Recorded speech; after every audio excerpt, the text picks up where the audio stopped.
For what was lost in eons now exists a fable shrouded in the whispers of ruin. For within the quiet of the golden lies do sleep the countless.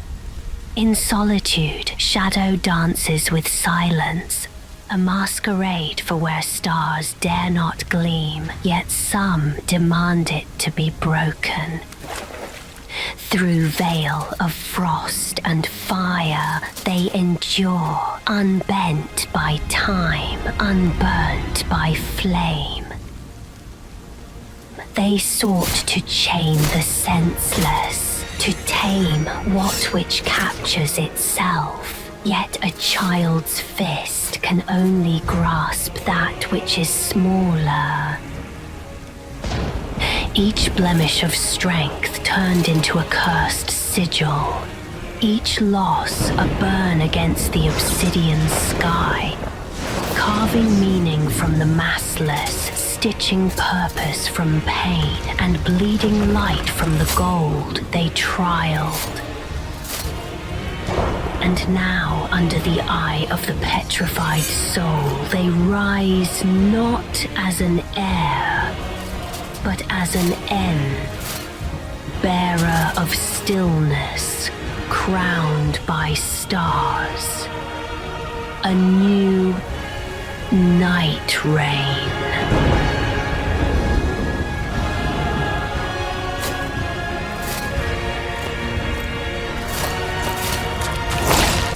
Oh god, not again. No, Bones, why? Every time, fuck, help, ow, fuck. Oh god, okay, alright, that was just aggressive. This is a Dark Souls 2 boss.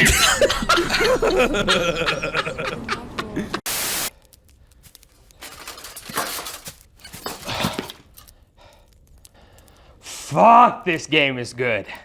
Drop your Binding of Isaacs, your Dead Cells, your Risk of Rain 2s, and your Rogue Legacies. Elden Ring Nightreign just restored my humanity in action roguelikes. I don't get how the hell Miyazaki keeps recycling the same gameplay style from 2009 with just slight changes like some sort of fantasy-inspired 2K series, and yet is still producing flame-restoring heaters. Why is it always one person that has a fucking system issue? Every multiplayer game that ever comes out, because nothing can be good anymore, Andrew, alright? Everything's crap, it's all crap, everything fucking sucks.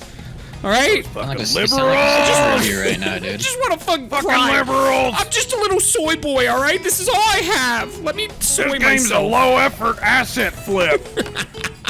Dude, that actually triggers the fuck out of me. Like, people... Like, I know the average American can't read above a 6th grade level, but dude, come on now. How dare they spend all this time taking this gameplay and making it into a new and creative platform just to fucking use the same goddamn character models they've already used? What the fuck is this bullshit? I paid $40 for this game, I expected more. Glad you're starting to get it, brother. It's about fucking time we woke up and told these Night Lords we ain't gonna sleep on this shit anymore. Wait, did I just unintentionally become woke? I don't... Wait a minute. We're taking that word back, brothers. We're woke now. Fuck it. The left has had it for too long. It's time for the right to wake up. Please, God, help me. Action games aren't new, alright? Bash the enemy with a big stick while dodging his bullshit has been the core principle of man since the chimps learned how to backstep. Or, in FromSoft's case, since Kingsfield dropped in 1994. Yet every time a new Souls game gets flashed, people act like it is God's gift to this earth. The problem is, games like Nightreign make that hard to dispute. I mean, how the hell are you gonna look at something like a celestial monarch butterfly, Tokyo drifting a Metapod cosplaying scorpion, all while blasting a magical M60, and not just feel the tiniest bit captivated? Oh, they're merging! They've become one! Oh, this is a big fuck you move, I can just tell. That's gonna be a big Oh my god! Fuck! Railguns, dude. Jesus Christ! Who gave the butterfly a fucking missile launcher? Oh my god! Full transparency, I think roguelikes are just fine. From Enter the Gungeon to Pokemon Mystery Dungeon, I think the concept of randomly changing levels and Bear Grylls-inspired gameplay that force you to adapt or die is a unique way to generate variety for relatively simple style games. Add in a touch of progression after each run and a splash of exasperation and indignation at dying that would make the quarter-crunching arcade machines of the 80s jealous, and you've got a winning recipe for making a pretty straightforward shooter or a standard hack and slash last for hours. But in today's age, pretty much every game has gone the rogue route once they saw how successful it can be. And it's hard to feel like the market isn't saturated with lesser knockoffs of great products, like the young adult book market after Harry Potter came around.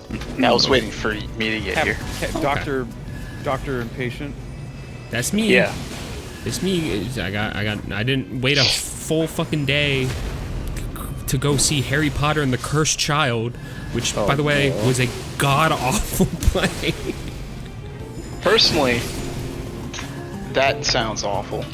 Look, I love... Professionally, It wouldn't sounds support awful. J.K. Rowling. Oh, okay, so in both areas you don't like it. Yeah. Okay. Plus, I hate wizards in general. Yeah, that's true, so, that's all fair.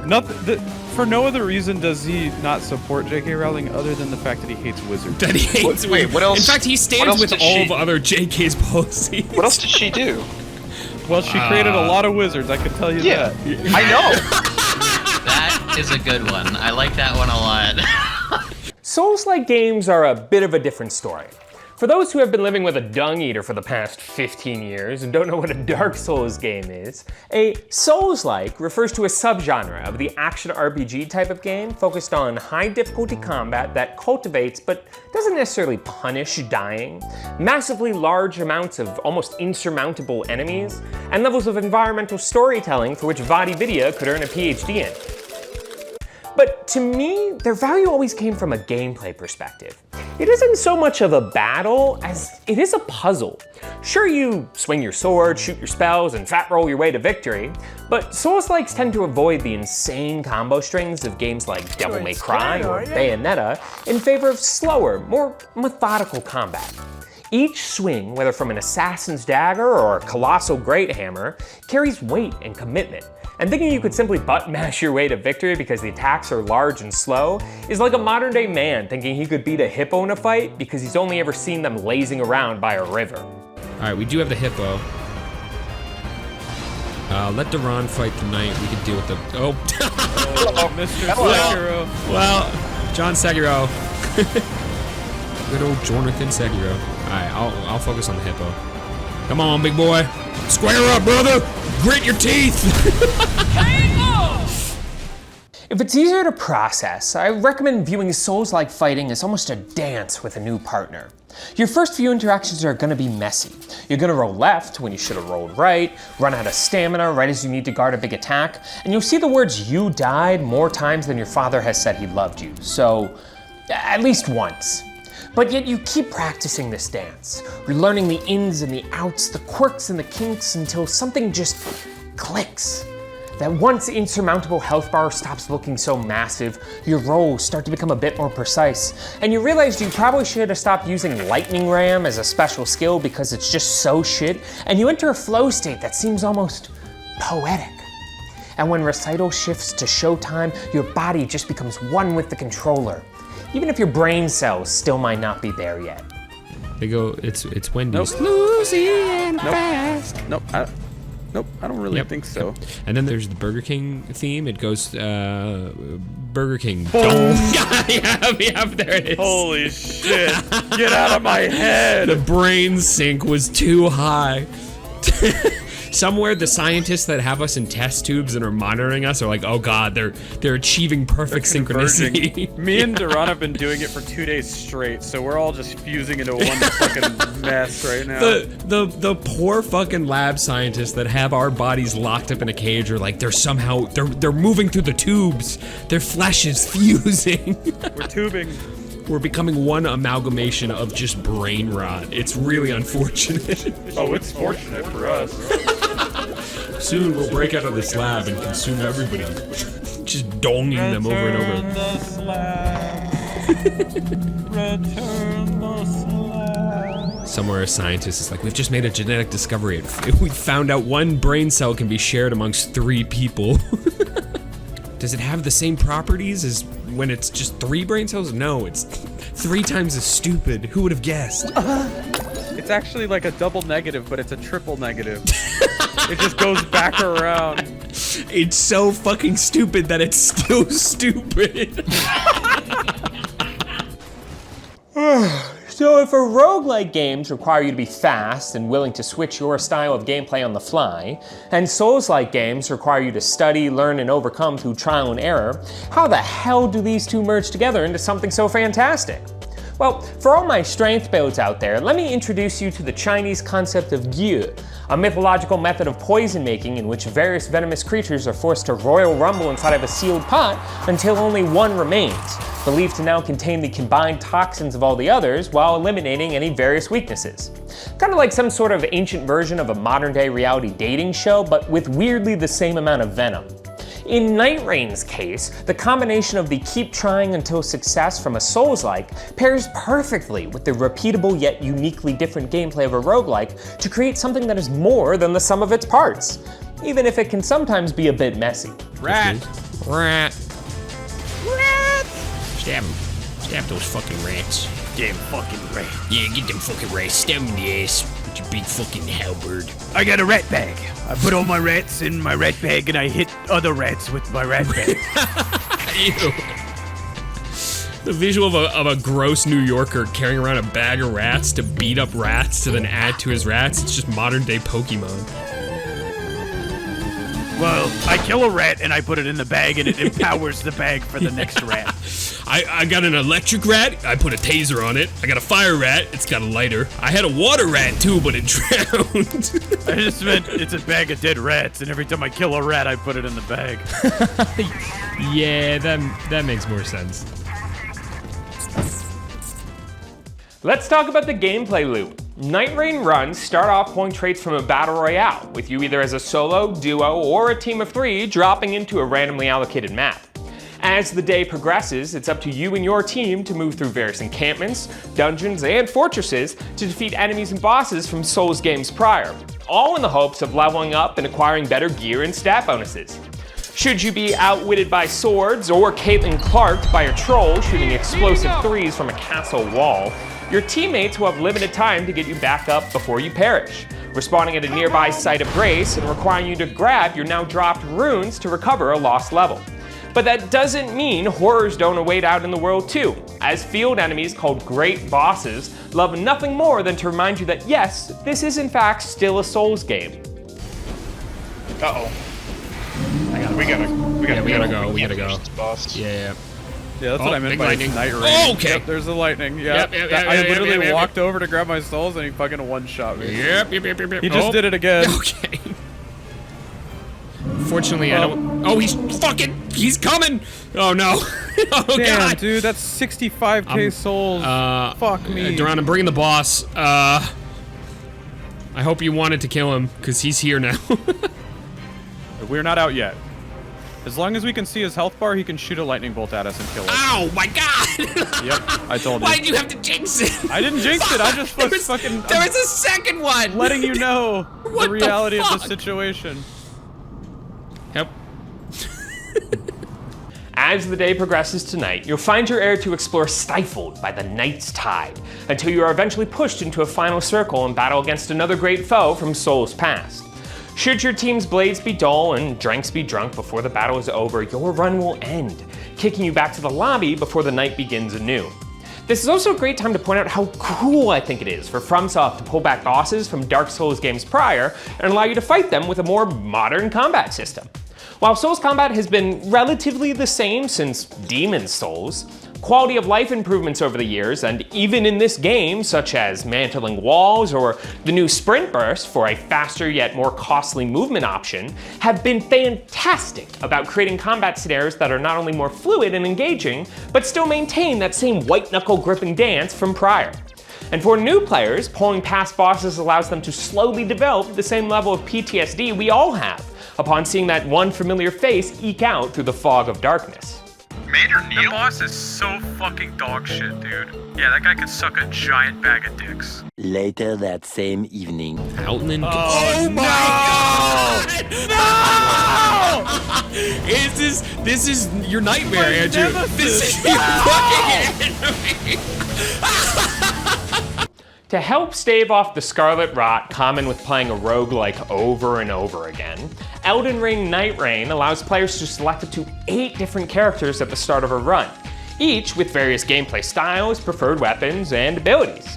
Your standard John Elden Ring is gonna be Wilder, who favors great swords and a grappling hook to deal consistent damage before turning into a full Guts cosplay and swapping out his crossbow for a portable cannon. I feel FromSoft did a great job in ensuring that all the most common playstyles from past Souls games have found a home here. So, if you're a strength-based Unga Bunga boy who thinks dodging is more of a suggestion than a necessity, you've got the Rock-Roaring Raider. Iron Eye and Executor fill my holes as a katana-loving Dex player, giving Executor a Sekiro-style parry for all of those people who are confident they could 1v1 Melania no damage if they could just parry her strikes, and giving Iron Eye the unique ability for me to actually consider using a bow in a Souls game. Recluse and Revenant prove that once again, summons and magic in Souls games is insanely overpowered, so long as you have the monster energy to keep the party going.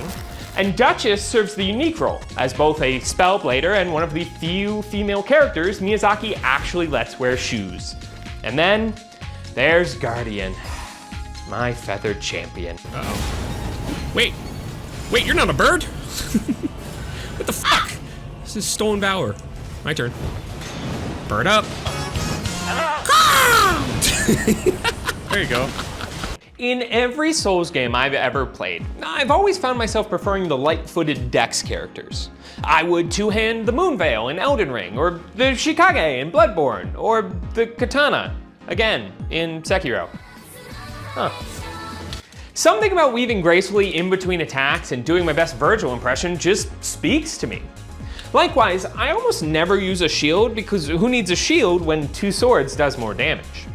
So if you had told me that my favorite character in all of Nightreign would be the 8-foot-tall gimped wing bird who's slower than a bunch of good old Shelly dogs and prefers to take attacks straight to the beak, I'd probably tell you to stop drinking all those random bubble tears before you blow up. But man, something about the Guardian's character art, generating an AoE of wind around him to pull in and knock up foes, and his ultimate, allowing him to fly up high in the sky and slam down with enough force to jumpstart your teammates' hearts, it just makes me feel like I got that bird in me, you know? All right, I'm playing foot character. Ooh. Yo, dude, I also got them grippers out. What are you playing Birdman? Oh wait, Bird does have his feet out. Yeah, I got Duran's theory has been dismantled. What was Duran's theory? Only the women have their feet out. have their feet out. Maybe I don't know, I could be a female bird, right? You're not a female bird, but you might be. It's my PC response. I got that cock in me, you know what I'm saying? You got a cock in you? I got that cock in me. I'm a big bird. Caitlin came in at the right time, huh? I keep that thing on me. I roost and everything. What does that mean? You know, chicken. Okay. Other bird pun. Quick, That's Andrew, foul. make a bird noise. Distract them. There you go. Thank you. I mean, sure. You've got a cool-ass parry master who makes Raiden from Metal Gear Rising feel a bit inadequate, and a badass magic user who can Kamehameha better than Perfect Cell, but I mean, just look at him. He's a big fucking bird. And for each of these characters, you find that playing more and more runs not only unlocks unique stories and cutscenes with them, but also specialized runes that can be equipped before a next run that can drastically change how you play. All for simply making you feel sad and depressed in ways only a Dark Souls game truly can. I was right. My wing was clipped and I lost my path, dude. I'm a bird without a home. Oh no, you gotta make it sad because I don't have a home. Whenever a game releases with multiple character classes, I always think it's fun to see where the populace collectively rates each of them. It's a neat way to tell me if I'm in line with how other people think, or if I get to be the one to scroll amazing chest ahead before everyone else. And in every single tier list I've looked up for Nightreign, Guardian is collectively placed at the bottom of the barrel. And you know why that is? It's cause y'all's brain endurance stat ain't high enough to equip the balls on this majestic falcon of a fighter. For one, Guardian is an ivory king in feathered clothing. His passive ability Steel Guard, when combined with a Great Shield, allows him to face tank pretty much any attack in the game with little to no damage following a dodge, which makes him great for both new and old players alike. And if that's the case, why the hell do you have to spam roll like an obese Sonic the Hedgehog when establishing yourself as a Talon Terminator is as much a simple and aura generating method? Second, and I can't believe people don't know this, but his ult kicks ass. Besides Revenant, it is the only ult in the game that can get a whole team back up from 3 bars of res, which is something that's nigh impossible to do mid-fight, and practically guarantees you get one more team push against the boss. But here's a little fun fact you won't find within the library of Lucaria. Simply holding the ult after impact creates an invincible area for you and your team to just swing away with careless concern. Furthermore, add one of those runes I mentioned from doing the various remembrances, and now your team gets healed as well. Hell, it's practically like killing 2 birds with one. But the last part vibes directly with something I didn't realize Nightreign does so well. In many other roguelikes, there's always that moment where you find the one broken combo and that's it. That's the safety net you strive to achieve in every single run then afterwards. The opposite is true for me in Souls games. I find that one weapon that fits like a skeleton inside of a wheel and it's pretty much game from then on out. But in Nightreign, the game forces you to break each of these habits if you want to survive, while still encouraging you to find a playstyle you like. As I mentioned before, I love dex weapons in Souls games. In all the games I played, I don't think I ever took up a weapon such as a great hammer or a halberd. You wanna know what weapon the Guardian spawns with and prefers? A halberd. And after a few runs of trying it, I realized it wasn't exactly what I wanted. But you wanna know what I did realize through a random weapon drop was way better than a halberd? These motherfucking bird hands, baby! Goddamn the laser, dude. It missed everything. God. Yeah, No, I think it got a few things. Oh, did it hit the tree symbol? Yeah. It hit the tree Wind. symbol, yeah, I'm right here. Damn, you got lightning too? Hell yeah. Sir. Man, dude, you cooking. Get him, fuck him up. Kick his ass. Jump him. Fucking Good jump. God, jump you're just smashing him. You're just smashing him. Kick his ass. Fucking jump him. You're just smashing him. Oh my god. Dude, I found a new way to play, and it's by fucking running hands. Who needs a big spear when you got these fucking fists? Come here, buddy. Come here. Oh, keep him stunned, just like that. Just like that. Just like that. Yeah. You're turning into Damn. fucking meatballs. Yo, I'm fucking whopping him. Who needs a beak when I got fucking mitts? So you've picked a character you like, got some nice buffs via added runes, beat not only the first but the second night boss as well, and now you're making your way to the final challenge of the run. The Night Lord. Each Night Lord is an entirely unique and different experience, with strengths and weaknesses that need to be understood if you want to have even a son's prayer of surviving. Which means this is as good a time as any to welcome you to DrSecret's Nightreign bosses based on how much I would prefer to be kicked in the nuts rather than fight them. We start down here at the bottom with obliterate them so the boss doesn't have to, followed by I didn't want kids anyways, at least take off your shoes, 1 or 2 and that'll do, and finally just a frenzied fingered flick. Because let's be honest, every Souls boss is at minimum a light flick. First up, we have the boss you actually have to beat to have a chance at playing the main game, Gladius, a beast of the night. A 3-headed fire dog rocking a greatsword on a chain like he was trained by Kratos himself. Gladius is the perfect introduction into Nightreign by having straightforward attacks that still hurt like a truck, a few easily accessible weaknesses, and a phase 2 attack that truly checks if you're a Nightfarer capable of soloing on your own without relying on your teammates. For essentially a tutorial boss, I feel Gladius is a solid, at least take off your shoes, even if you might accidentally use them as replacement chew toys. Oh, that's good. Oh, shit. This is the boss. Take these hands. Take these fucking mitts. Ow! Help! Help! Help! Oh my god! We actually helped, holy shit. Thank you. Wow, let's get my ass chomped on. Next up, we've got Noster, Wisdom of the Night, and Maris, Fathom of the Night. I tie these two together because while they look intimidating on the surface, especially if you have night terrors like I do when you see a 2-combatant boss room, they're a great example of the fact that simply taking the first 2 minutes of a fight to learn the dance steps leads to an easy success. The sentient pests are just that, more nuisances than real threats. And while their visual is as dope as the man who clads himself in the armor of the sun, they invoke in me the same thought I have right before I accidentally eat half a bag of potato chips in one sitting. 1 or 2 and then that'll do.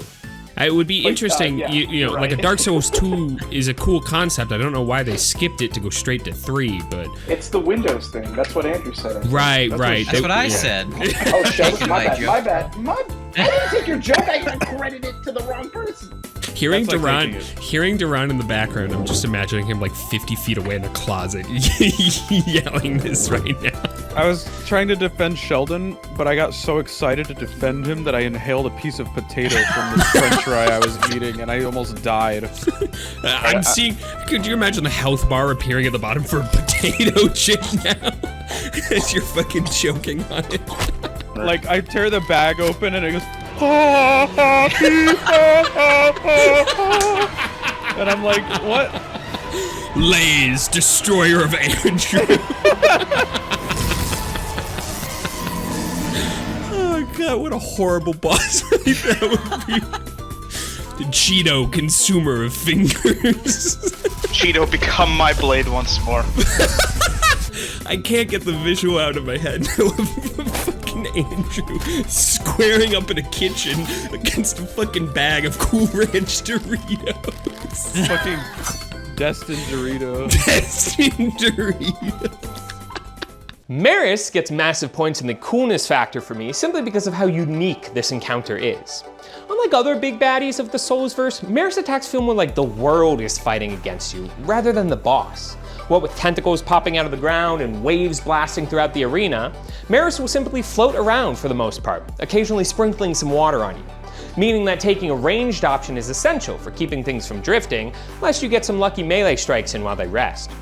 Add in some jellyfish that realize you don't need a back to blow one out, and a rather potent hypnosis mechanic that requires action over reaction, or risking a less than comfortable sleep, and Maris slumbers comfortably into the frenzied flick category, feeling more like a friend who is trying to encourage you to not stay up too late at night and get some sleep, but is doing so in a weirdly aggressive way. Sorry, $10. I almost lied to you. And then I'm gonna place another order with just the 2 codes. Fucking dare you! You almost lied? You almost fucking lied? Stop yelling at me. I'm gonna come over there. I'm gonna pin you down on the bed, and I'm gonna fucking tickle your esophagus. Bed? Why the bed? I'm gonna pin you down on the bed. That unsettled me and I'm gonna for a grab you. second. I'm gonna grab your fingernails. Stop and I'm grabbing me on the bed! I'm gonna fucking paint them. I'm gonna paint your fingernails on the bed. Wait, that's okay. And then I'm gonna flip you over. I'm gonna fucking. And I'm gonna caress the back of your neck. Huh? How are you gonna feel about that? I'm gonna tell you you're loved and valued as an individual, and that your purpose on this earth. Yeah, that's right. I'm gonna make you feel good, and by that I mean I'm gonna make you feel valued and welcomed in this society. No, I'm uncomfortable. You have purpose. Accept it.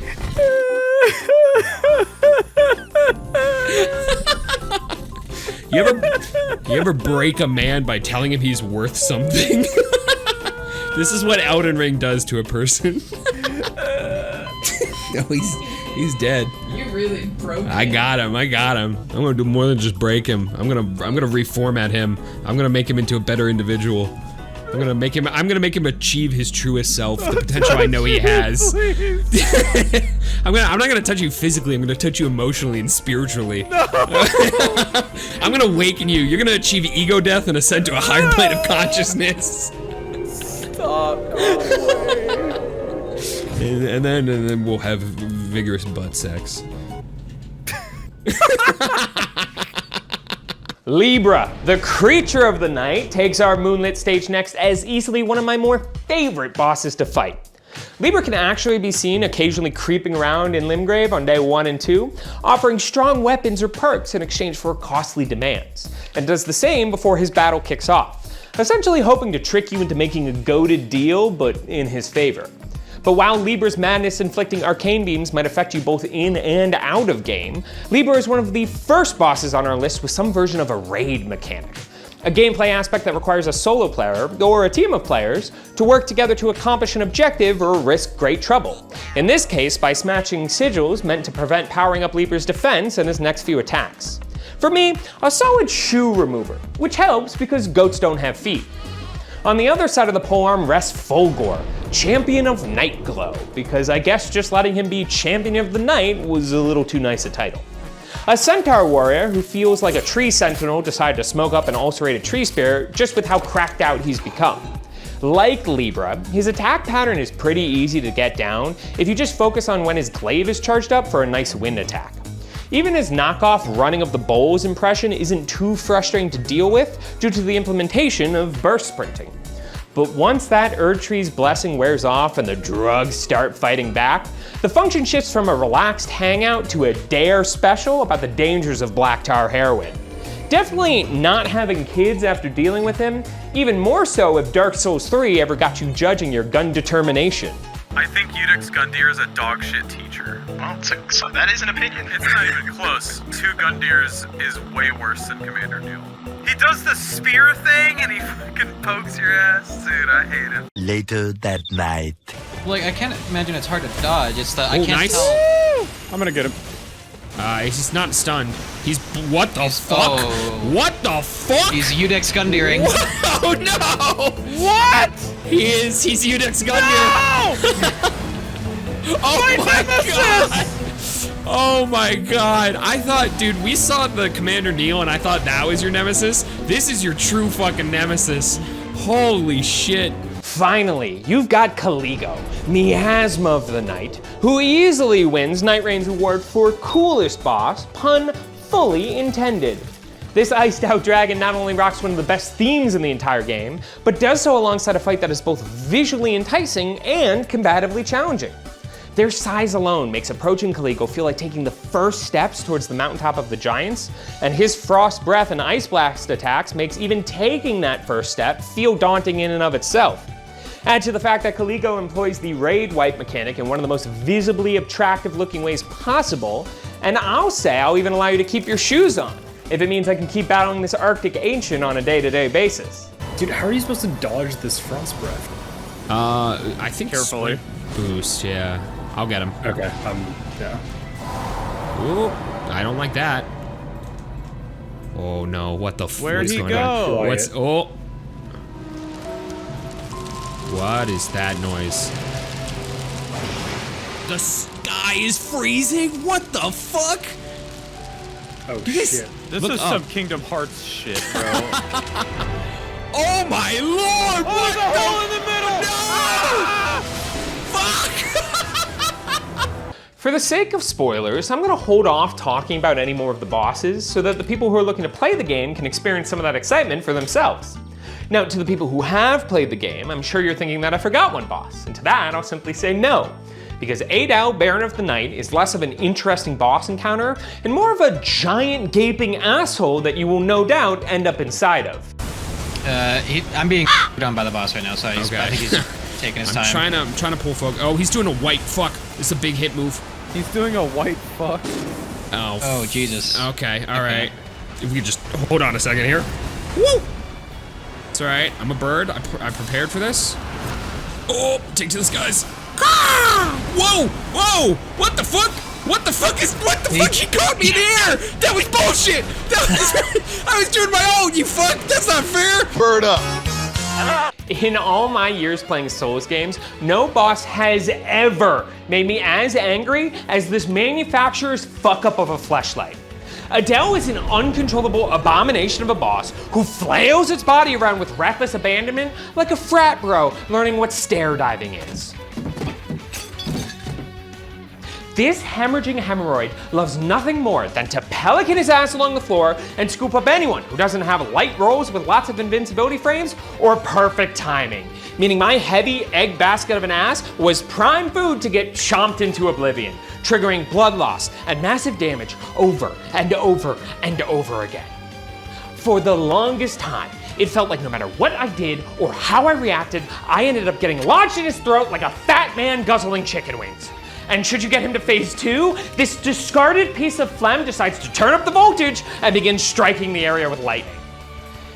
And all of this ties into my biggest gripe with Nightreign, your inability to study the aforementioned dance. In all other Souls games, dying to a boss usually prompts a short walk back before the action resumes, all with the same weapons and levels you had before. As a result, learning how the fight flows can be equal parts trial by fire and educated observation. But by the very nature of Nightreign, this is impossible to achieve. You will never have the exact same setup as before, and having to spend 30 to 40 minutes making your way back to a boss, only for you and your team to get obliterated in 30 seconds, means it takes an extra amount of focus to ensure your next run doesn't end up like another bad dream. But in the case of a mangled dick here, I'd rather have my nuts obliterated and regrown every day like a modern retelling of Prometheus than have to deal with him for 1 second longer. Oh, and when FromSoft decided to shadow drop the extra hard weekly boss dubbed Everdark with an updated moveset, yeah, guess who Miyazaki decided to bless me with first? I cannot believe I didn't level up. What a dumb bitch. All right, we're walking into it. Confidence at a high. As long as it's not the mouth guy, we're okay. Why does it look like it's gonna be It's dog? the fucking mouth guy! No! Why? Oh, fuck. All right. If he bites you, he will heal off of it. You really gotta make sure you don't get grabbed.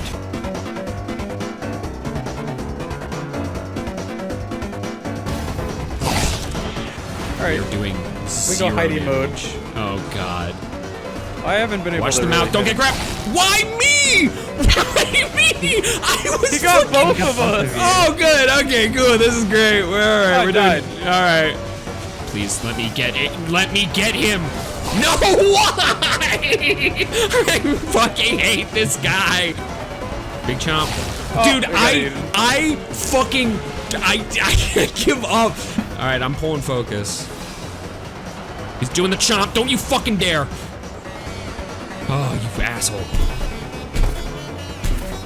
Sheldon, no! We're doing great here. No, please. Why? I fucking dodged. I'm watching Andrew get violated in the air. God damn it. I fucking dodged. He's doing it. He's doing the move. I'm trying. We have done no damage to this fucker. He's chomping. I got him.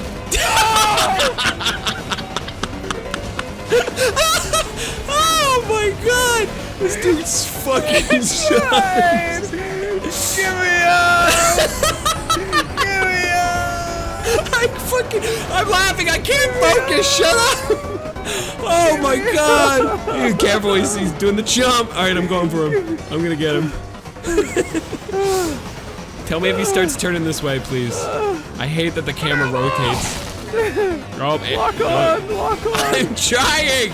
We have done absolutely fuck all to this guy. Oh, he's doing them. I dodge! I fucking hate this asshole. I fucking dodge! I hit the roll button, dude! Holy shit, this guy can fucking eat a giant chode. He looks like the shit he was made out of. I hope his mother fucking burns in dragon hell. This absolute cum dumpster of a monster. Fucking Monster Hunter wannabe reject asshole. Oh my god. His gaping jaw is not as big as his fucking giant pussy. This absolute asshole. Holy shit! I hate. Oh, he's doing it. He's doing the move. Oh, he almost got you, bro. Oh my god! All right, he's no. I fucking hate him. I hate you so much. Choke on me, you fucking monster. I hope my fucking beak lodges in your throat. God damn it! Beat him up! Beat him up! Beat him up! Beat him up! Beat him up! Beat him up! Reach this close, reach this close. Beat him up, beat him up, beat him up, beat him up. Dude, I can't. My fucking attacks don't connect. God damn it. Oh, here it is. The fucking What the screen. fuck is this? Yeah, it's gonna fuck your frame rate up. Be ready for it. And dodge the. My game crashed. Oh. Yep. Oh my, all right, well, this is fucking over. It was good while it lasted, boys. Sheldon, crawl to me so we can ult. I don't have the ult. Crawl so we can ult. No, please, I don't want to be grabbed. Please don't grab me. Anything but the grab move. Please, please, I can't be grabbed. Please, thank you. Oh my God. Fuck this guy. Absolutely fuck him. This guy's new name is Reese's Puffs, by the way.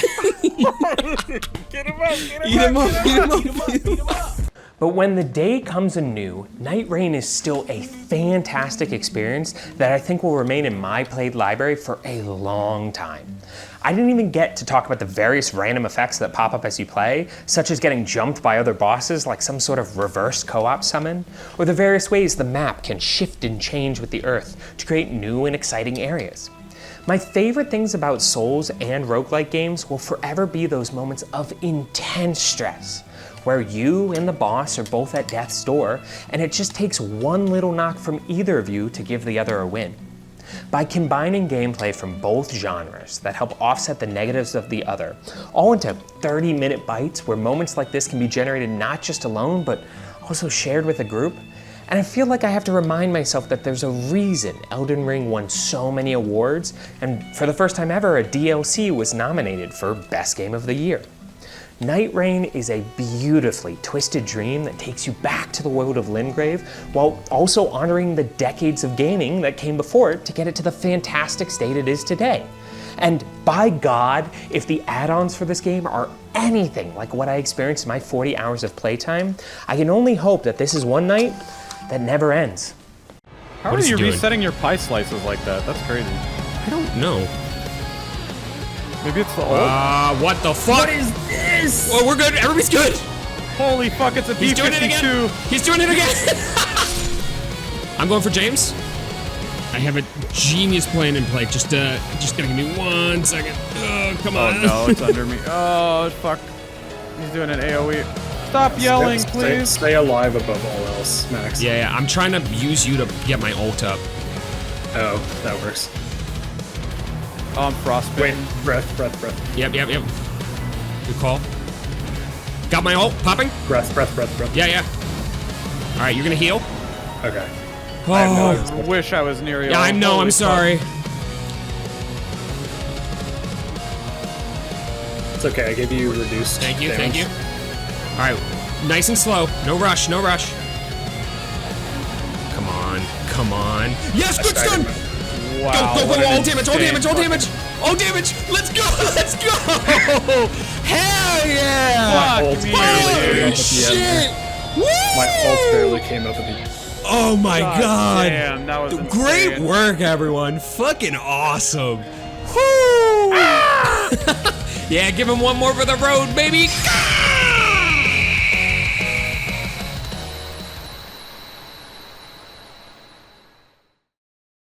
You know, I just realized, but because birds are believed to be descendants of dinosaurs, I think Adal is committing some sort of weird cannibalistic infanticide.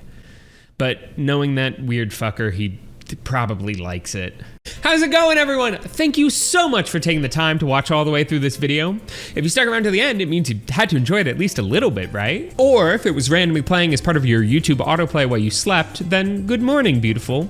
Hope my screaming prompted many pleasant dreams. I know I said at the end of my last video I would try and produce some content at a relatively faster pace, but this video just kept growing and I couldn't let it go until it felt just perfect.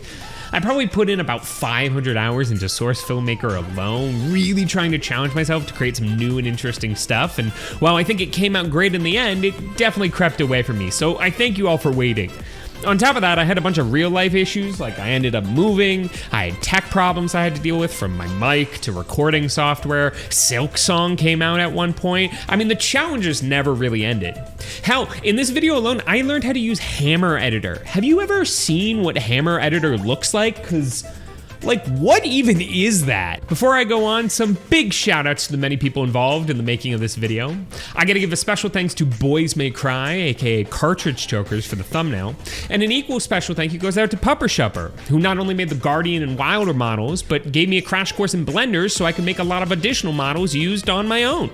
And obviously, I would be remiss if I didn't give a massive thank you to the many people who showed up and played along with me in this video. You guys gave me the funny inspiration I need to produce content like this, so truly thank you. And of course, there's you all as well. This channel is really starting to gain some steam these last few videos, and your reactions and comments and support help keep me going when I'm editing to the wee hours of the morning, way later than any reasonable person should be up. And so from the bottom of my heart, truly thank you for that very much. If you liked the video, please make sure to hit that thumbs up button, maybe even subscribe and leave a comment telling me which boss is the bane of your existence. Also, feel free to follow me over on TikTok, because I guess I've officially transitioned to a more popular content creator in the world of shorts, so I'll be posting some behind the scenes and sneak peeks at upcoming videos there. To add to that point, this will probably be the last long video for a while. While I really enjoy making these video style essays on games, I also want to try and experiment with some shorter form videos to give a more reliable upload schedule to this channel. So keep an eye out on the community page or recommend games here in the comments below that you think I should try out next. But that's gonna about do it for this video, everyone. Even in the darkest of nights, I encourage you all to rise above it and be the best, most compassionate nightfarers I know you all can be, and strive for the greatness I know you'll one day achieve. But until that day comes, I'll catch you all next time when I wake up from my own dream and realize the fact I am not actually a man, but instead 3 birds battling it out for control inside of a human-sized puppet. Caca! That's so dumb.